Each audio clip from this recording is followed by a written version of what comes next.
Hey, how's it going out there, folks? Welcome back here to a Friday night. It is about 9:43 p.m. California time, January 3rd, 2025 is the date.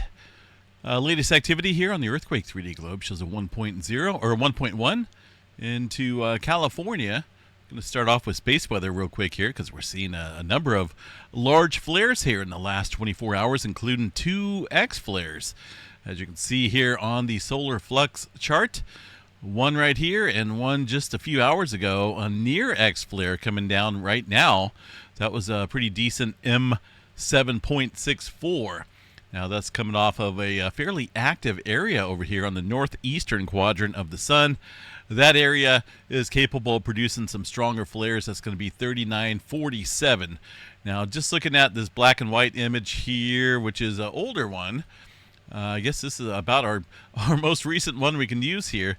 There's a lot of intermixing of the black and white colors. I'm guessing that's going to be some decent complexity. Unfortunately, we don't have the magnetogram image here in the colored area, so we have to deal with that. But it looks like things are fairly complex within 3947. Obviously, we're seeing it on the flare chart, so therefore we got to watch that. Definitely going to be turning into view here in the next 24 hours or so, and that definitely has some potential there for some further X flare activity. As you can see here on the chart, the aurora forecast out here unavailable right now, but it looks like we could be seeing some aurora activity later this evening, maybe tomorrow night as well, due to the KP index there peaking up a little bit due to a coronal hole that's been facing us here over the last couple days. Now, they have got the aurora forecast here, the 30-minute forecast, working once again. It was down for, about 3 days. This is back up. As you can see, the auroras are starting to kick up there tonight. That will definitely be a possibility here through the remainder of the night and also tomorrow night as well, as we are coming into that solar wind stream here that's been produced by a number of coronal holes here recently, which are more facing off to the west here. But when it was facing us, obviously we're right there in the path of that high-speed solar wind stream, so that's why we're seeing things somewhat elevated right now in the auroras.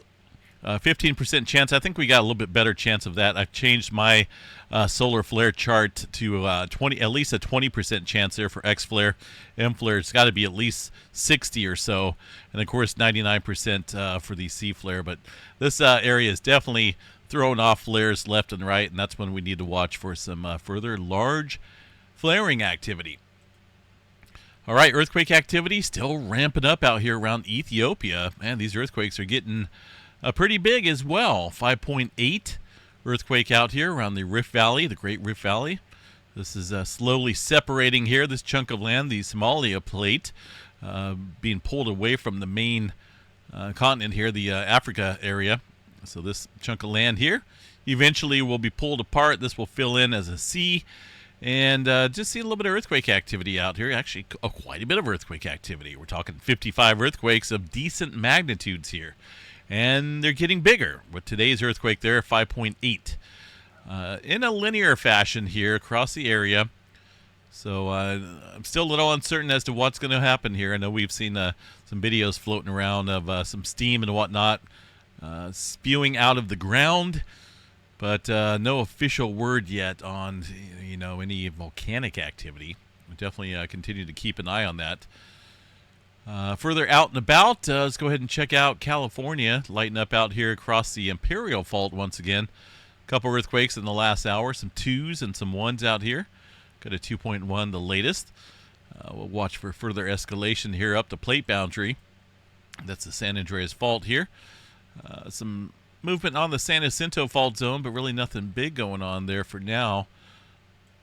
Further up north here, Bay Area of California, pretty quiet. That's been the quiet zone here recently, eerily quiet. Northern California, a handful of earthquakes up here in the 2 and 3 range throughout the last 24 hours. Let's check out the tremor map here tonight. Cascadia tremor, which is right here. We'll see what we got. 0, once again. 0 epicenters. All right.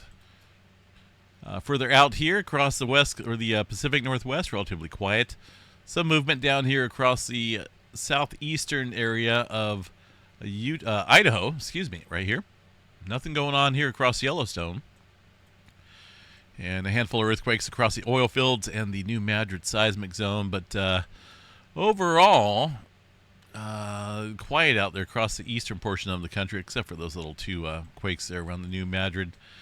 Australia seen a little bit of interesting activity out here, 4.5 near Broken Hill, Australia. They do see some earthquakes out here on occasion, not very often, but this is just the USGS showing some of the earthquake activity, but they do get some quakes out there. And let's see here. New Zealand, a handful of threes back down in that area. Out in the southeast, the Indian Ocean there, south, looks like there's quite a bit of movement stirring up as well. 5-pointer, fairly recent. Pretty active across the Mediterranean region with twos, threes, and fours out there. Let's see here. I guess we'll just kind of watch things, see how it plays out. Definitely getting a lot of broad-scale activity out here. I'm kind of curious to see what's going to happen with this activity around the that Rift Valley. Quite a bit. That's more earthquake activity than they've had in a very, very long time. So something is brewing out here. Let's see here. Hawaii's lighting up. It looks like one little lonesome earthquake, 2.1 underneath the area. We'll give a quick glance of the... let's get off of that. Gonna order some hornworms. Don't ask me why. There is the recent lava activity there at the Kilauea volcano. Let's go ahead and pull up the webcam, see what we have for the latest imagery of the... Stop popping up, of the current ongoing eruption here. Quite a bit still shooting out of that one area against the crater wall, and just slowly filling up the lava lake area of Kilauea volcano. No change, just a continuous free flow of material from the lower areas up to the surface here. So just creating some new land out there with that lava field, but really nothing of any major changes going on there for now. Just free flow. Japan area, let's see here. Really not a whole lot happening. Some older movement here this morning with a 4.2.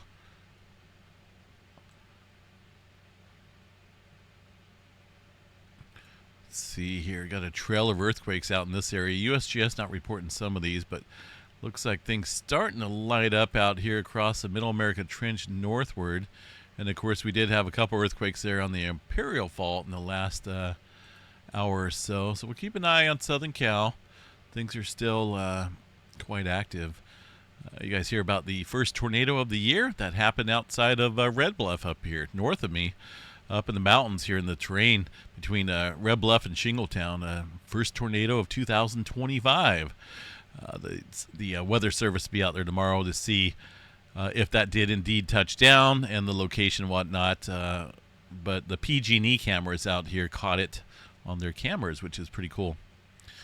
But first tornado of 2025. Speaking of weather, see what we got here for any severe weather. Nothing in the near term, at least a day or two. Day 3, now this is going to be for Sunday into Monday. There is a slight risk for some severe weather. We'll check back on that, though, a little bit later. Right now, the big focus is going to be ice storms and snow on the backside of this low pressure system here. That's a pretty big newsmaker right now. Not looking, a lot of folks not looking forward to that, but it is wintertime. There's a severe weather south here pulling up some of the warmer moisture. Of course, when this all collides, you get a mixed bag of messy weather, and that is in the forecast here for late weekend and early next week as that system travels further off the east there. And then another one behind that, but a little bit further south. Maybe, actually, it looks like it's raised up into the same area. So it's just a lot of cold air. And when we have that cold air in place, a lot of bad things can happen. But I'm kind of liking, that forecast now around the 15th of January. Looks like we're starting to get some more systems up there in Northern California, some cold systems. I see a lot of snow on the map there, which I am okay with. So Not quite ready for spring or summer yet. But either way, folks, we got a bunch of cold air coming down here, so get ready. It's coming. The total snowfall accumulation map out here still shows a lot of snow coverage out here for the majority of the country. Texas area, Louisiana. Wow. So areas that normally don't get snow are going to see some this year. All right, what else we got? I think that's about it, folks. Just going to call it a night. A little earthquake there on the Philippines station. Aside from that, we'll catch you guys back out here in the morning for the Saturday morning update. Stay safe out there, folks, and have a good night.